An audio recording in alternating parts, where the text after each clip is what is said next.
Llibre no ficció Gent tòxica, de Bernardo Statamateas. No ficció. Les persones que ens compliquen la vida i com evitar que continuïn fent-no. De 150.000 exemplars venuts, número 1 de no ficció. Aquí el llom del llibre i aquí la contraportada, l'autor i la sinopsis.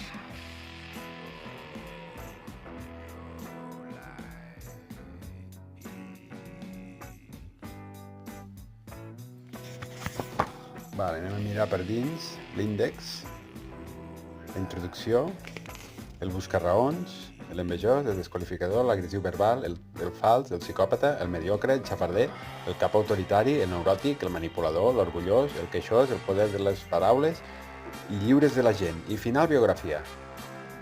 I aquest és el llibre. Fantàstic llibre.